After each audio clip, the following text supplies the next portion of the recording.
We have training programs for leaders. We give a lot of teaching on character as well as gifting. And so we have all sorts of programs for young people to do, take a year out and be mentored by elders in a local church. They can take a year, usually a team.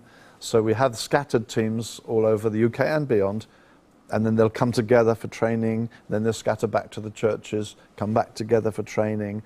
So there's a year which would include theological, biblical teaching, practical hands-on work. Then we have other programs where people are being trained up for leadership in particular, and that can be a year's theological study, again, working alongside pastors, etc. We have all sorts of modules and ways of doing it over 1 year or 2 years. So there's continual training programs.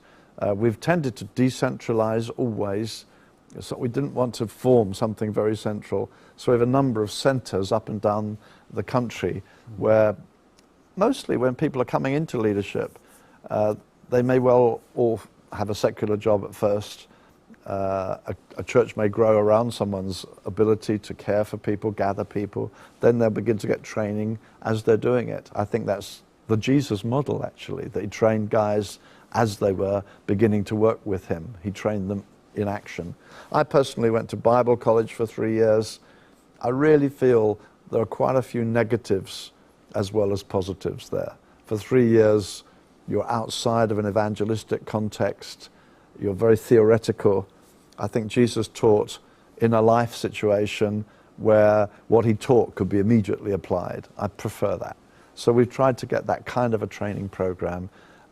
We also encourage pastors to fellowship a lot. So, I mean, 3 times a year here in the UK, we gather all of our pastors for 2 days of prayer and fasting. So when we started that, it was just like 20 guys, and we just prayed together for a couple of days. And now that's grown over the years. So we now have 800. We gather in Peterborough, a great church that Dave Smith runs. He lets us borrow his wonderful building. And yeah, we pray together for 2 hours prayer, 1 hour break, 2 hours prayer, 1 hour break. So we're constantly encouraging.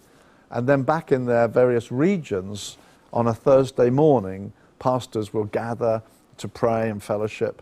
So people are not alone. We've really worked quite hard at making sure people get as much fellowship as they can, watch out for one another, care for one another. So that I think being a pastor can be a lonely job.